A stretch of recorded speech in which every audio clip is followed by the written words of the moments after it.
Democratic Alliance is claiming that ministers blew about, listen to this, 1.4 billion rand on dinners, parties, hotels and accommodation over the past 3 years. It's actually singled out the Justice Department for allegedly having spent 293 million rand. It says 285 million rand was splashed on accommodation alone during lockdown. So is that what happened? Let's get reaction now from the Justice Minister's spokesperson, Chrispin Phiri. Chrispin, good to see you. Thanks for coming in to come speak to us. So has the DA got this wrong? You didn't spend all this money.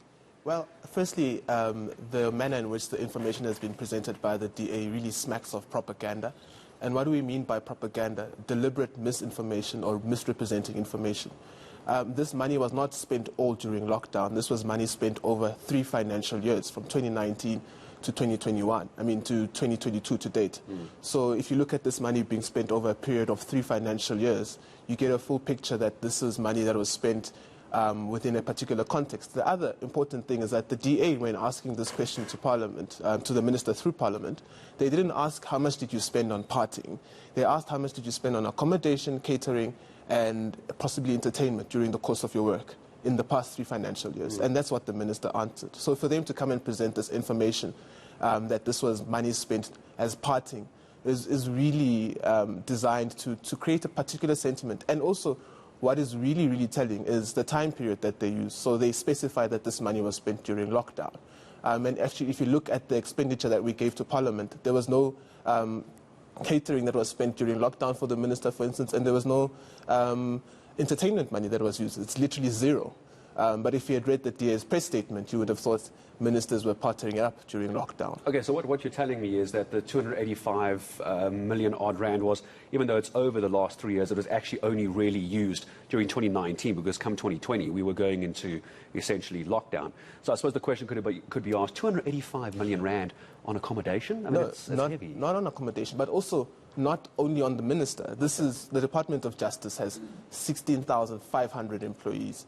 These include magistrates, these include senior officials who from time to time have to travel across the country to do their work. And as we say in our press statement, our courts remained open during lockdown, and we also did a bit of work during lockdown, so this included traveling. So there was expenditure expended during lockdown as well, and it's not only during 2019. I think during 2019 you're looking at amounts of something like 500,000 rand in that financial year. So if you spread this out through 3 financial years, and it's different categories of spending as well, accommodation, catering, and entertainment. And what do we mean also by entertainment? It's not a party, but it's when, for instance, the department has particular guests over from a different jurisdiction, from a different country. We are required to perhaps take such people out for a particular meal or so. That is classified as entertainment if a minister has to entertain. Good heavens, where do you go for that amount of money? But then it's not 290,000 rand, and that's the specific point. If on 200 million rand, it's actually, if you look at the expenditure that was put out there, you're looking at 5,000 rand in one financial year. So all of these numbers put into perspective give you a holistic picture. But what the DA tell you is just 290 million rand on partying or 290 million rand on accommodation. And we're none the wiser as to where was the bulk of that money spent, who did the bulk of the expenditure. And if we look at it in this case, it's mainly the administrative component of the department that's responsible for most of that expenditure. And you see, this is always why it's great to have you come in and speak to us, Chrispin, because you're a man who knows the media very well, the media space. Is instead of us sitting here and having a discussion about what the DA said to you and what you're going to tell back to the Democratic Alliance as a right of reply, how do you as the department give all the information you've just given me, breaking it down, meal by meal almost, to the public? Is that kind of information readily available? Can we see line items? Because if you want to dispel what the DA is saying, it's quite simple. Just prove it. No, not even that. We actually have institutions that are responsible for actually evaluating what governments expend. And they then go further and classify that expenditure as irregular if they find it to be irregular, and fruitless and wasteful if they find it to be fruitless and wasteful. That's called the Auditor General.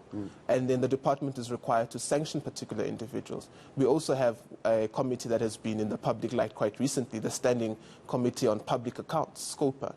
And we know that they don't leave any expenditure unscrutinized. And their main job in Parliament is to actually look at these reports and ensure that they hold individuals accountable. So we actually have the institutions in place, but also this information is publicly available. So when a parliamentary question is asked, you could find this information on Parliamentary Monitoring Group, for instance, where you can peruse this information for yourself and read it. But I think we also need to caution political parties, because we do want to be held accountable on government side. This is taxpayers' money.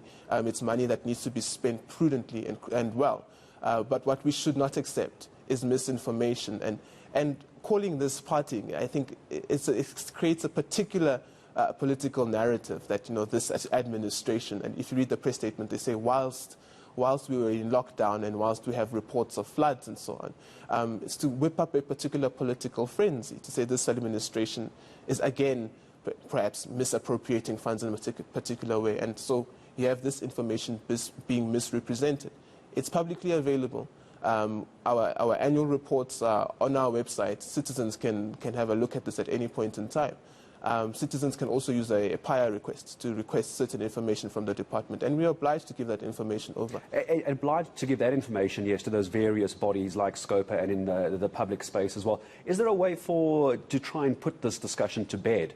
Is there a way for this to be published in a way that the average South African can actually see what the department has spent? I mean, you say it is in the public arena, it is, but for the average South African, it's difficult to find if you don't know where to go. Could this be published on the website, for example? Here's a link, everyone. Go take a look at what we've spent. It's currently published on our website, actually. Okay. In response to the DA question, in this press statement that we had released, there's a link there that provides you with a breakdown of this expenditure for the Department of Justice and Constitutional Development. It still does seem like a lot of money for someone who doesn't move in these kind of circles. 285 million rand, even over 3 years, for, say, 16,000 staff. It just, to my mind, it just sounds like a lot of money still. I mean, how justifiable is that? We throw around millions, you'll agree. We throw around millions in this country, like they're Smarties. That's true. It just still seems like a lot of money. Isn't there a cheaper way of doing that? I think that's a valid question, and that's what we could debate. But that's not what the DA were asking. They portrayed information in a way that this money was misspent. And we have over 700 courts that are right under the administration of justice. Individuals moving across those, moving from one province to another. But maybe we can have that debate. Is there a better way of spending government money? And in fact, COVID has actually brought that debate into sharp focus to say, well, how much do we spend, for instance, traveling between provinces? We could have had a Zoom conversation. Indeed, that's a conversation that we certainly could have as a country, but that's not the conversation that the DA brought to the table. I just want to move away from the DA for a moment, if you don't mind. We can come back to it in a second. I just want to get your thoughts on, because you mentioned lockdown and COVID-19. It does lead me to another thought of mine when it came to investigations of corruption and tender corruption. Lots of investigations, Chrispin.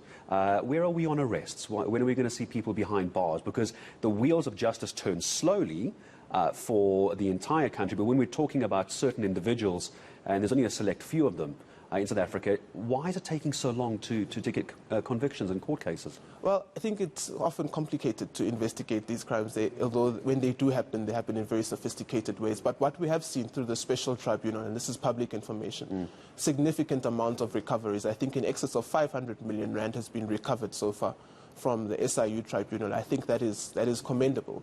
But yes, indeed, we all do want to see prosecutions taking place, and we hope that the NPA will be in the seat soon answering questions like that. But what we can say is from our side is that we have actually also capacitated the NPA to be able to do that critical work. So you would have seen over a couple of weeks ago that the NPA has now an extra 1 billion rand given to them to capacitate themselves, to get the skills, the forensic accountants, the forensic analysts, all the necessary prosecutors in place to really go in and do the work. And how quickly do you imagine that will start making a difference? I mean, it's one thing to get the money. You need to spend it correctly to get all of those things into place. In your mind, Chrispin, what do you think is a reasonable amount of time? They've now got the money. You and the NPA, your department and the NPA are working together. What's a reasonable amount of time for South Africans to expect someone behind bars, or at least appearing in court? Well, there are cases in court now as we speak, and high-profile cases at that, right? So I think there's progress there. We want to see more, no doubt, but also we are in the process of rebuilding the NPA, and that's where you need those skills in place.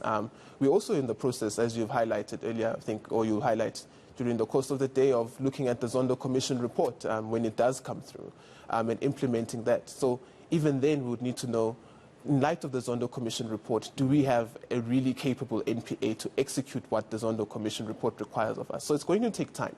How long? Just give me an answer. How long? And it's not going to be, it's not tomorrow, it's not next week. Is it Definitely end of the not. year? Just give me a timeline. You must have a timeline. I think really to really recapacitate the NPA and rebuild it to be an institution that is corruption-proof, an institution that's capable of doing its, executing its mandate without fear or favor. We're looking at more than 3 years to properly rebuild. Wow. Just rebuilding the NPA. But I think prosecutions, the NPA itself has said that we should look at something in due course. So I think we should be pleased with that. But most importantly, there are a number of cases, high-profile cases that are before our courts, and they have said that more will be enrolled. Also, we are seeing, for instance, the NPA reporting quite profusely on what it's done thus far. There's a column called Age of Accountability where in a popular outlet, I won't mention it by name, in fact, the Daily Maverick, where the Director of Public Prosecutions from various provinces from time to time do write and say these are the cases that are before courts and these are the convictions that we've secured. And I think it's important to have asked the questions. I think South Africans always want to know, it's going to take time. It's going to take time. So it's nice to have at least a target South Africans can get into their minds. Very briefly, Chrispin, if you could, we spoke about the DA earlier, obviously. That's why we had you here. What's the next step? Are you going to engage with the DA? Are you going to bring this up in Parliament? Where do you take that conversation next? You're saying you are accountable as a department. The DA are misleading the information. What happens next, very quickly? Well, we're quite concerned by the attempts to spread propaganda, but we've put it out there. It's up to South Africans to ensure that when they engage with information like that from this party, they are cautious with what they're being told, and they must read for themselves what the facts are. Well, I really appreciate your time coming in to speak to us this morning. Chrispin Phiri, spokesperson for the Justice and Correctional Services Department, joining us here on the South African Morning.